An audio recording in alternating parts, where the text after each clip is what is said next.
I was 17 years old, shopping for dinner at Treasure Island on Lake Park Avenue in Chicago with my favorite girl, my daughter. She was 3 years old at the time. We were minding our own business, choosing what we would have for dinner that night, when I heard an elderly woman to my left say loudly, "What is she doing with her? She don't have no business being with her." I ignored her, continued shopping, but my spirit was crushed.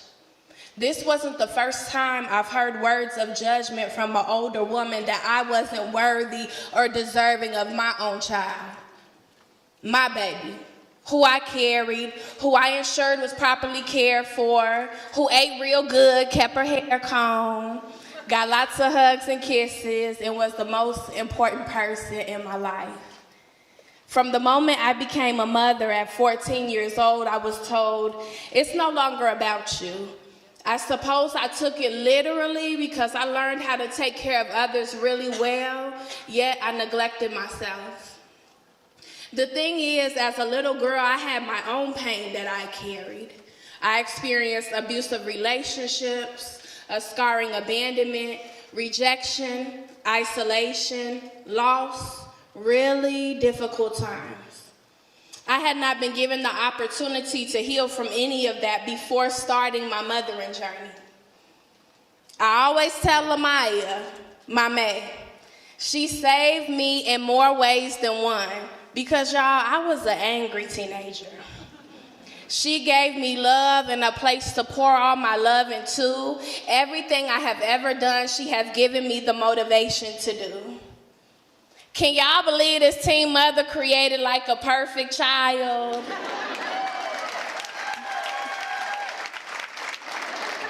God knew. He knew the woman I would become for her. It was never about my age. It was always about my heart for her. I knew I wanted to teach her how to love herself so she would never believe her value was dictated by another person's love for her. I realized she could not love herself if I didn't show her that I could love me first. How could I treasure her so much and not honor the vessel in which she came from?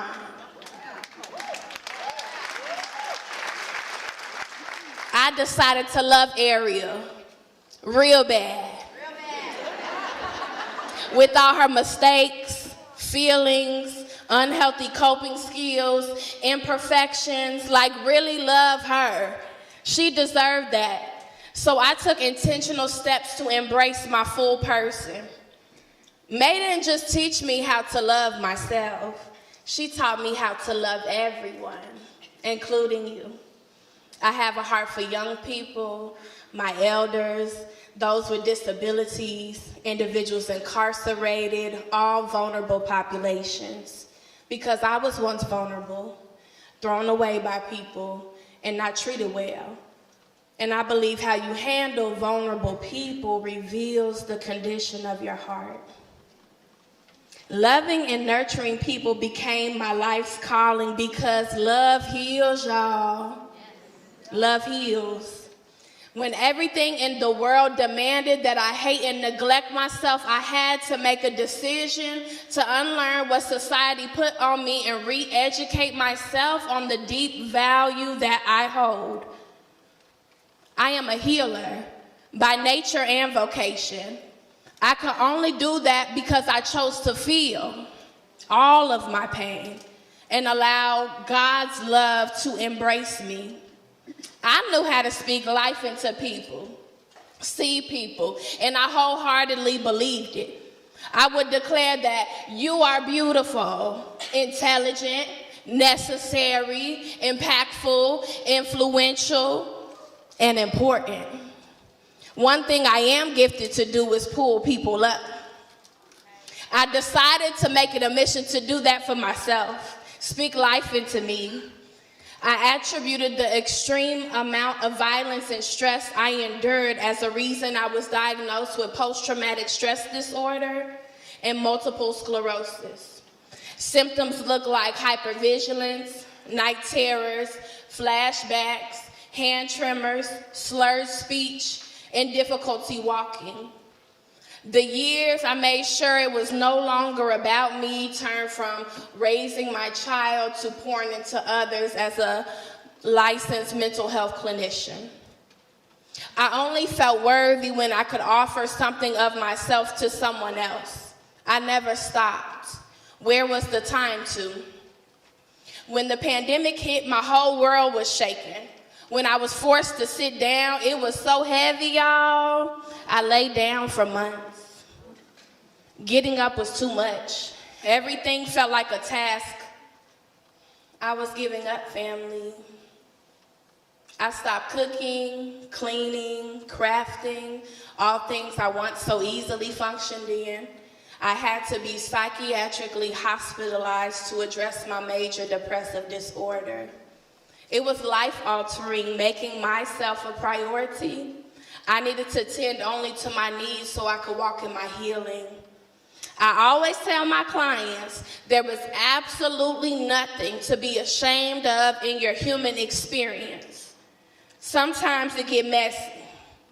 But when life gives you lemons, make it into grandmother's famous pound cake and stand.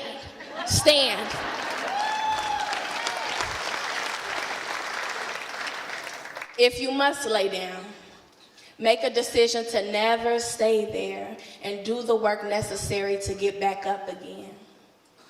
I've learned the concept of healing, forgiveness, pursuing my dreams, obtaining my education, and taking care of my family from my mother, Dr. Sherry. She is the woman that sees things through. I always say I was never truly a single mother because she stood with me in raising my man. I had the courage to seek healing because I saw my mother do it first. I am so proud of her. I come from a legacy of greatness. Nurses, social workers, bankers, clergy. As a result of having my mate so early, she had the gift of being in relationship with both of her great-great-grandmothers. To be loved by the elders of your family grounds you deeply in who you are. With everything that stood against me, I yet persevered.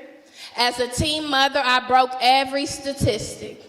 I obtained my master's of social work and am now a licensed clinical social worker.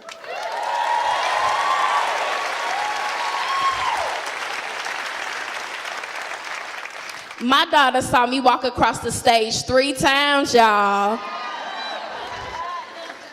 And I became an author 7 times, with more to come.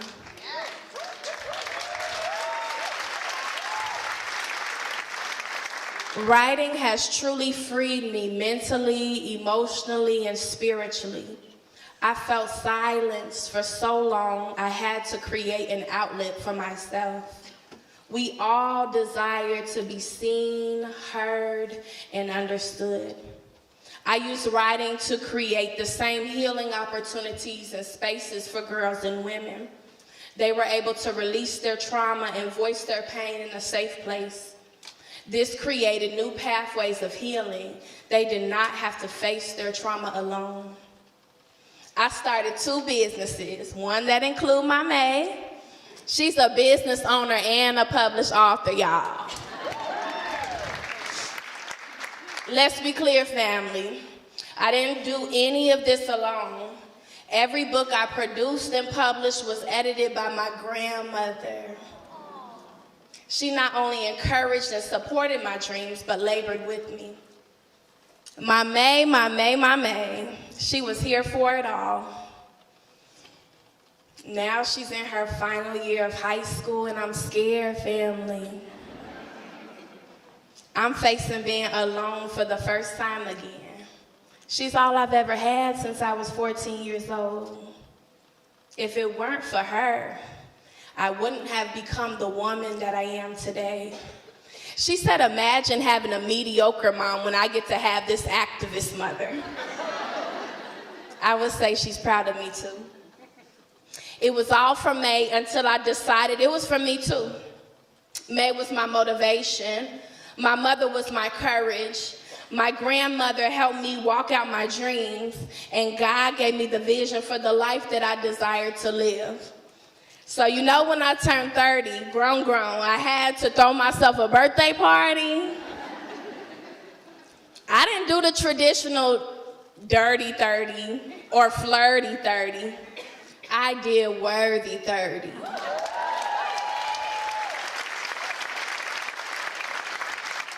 I felt the need to remind people of their worth while I affirm mine. I am worthy, period.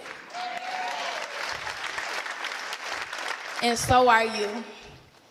I will spend my 30s experiencing deep love for myself, not because of what I do, not because of how I perform, or what I can produce, but because of where I come from, who created me, and who I am. Thank you, family.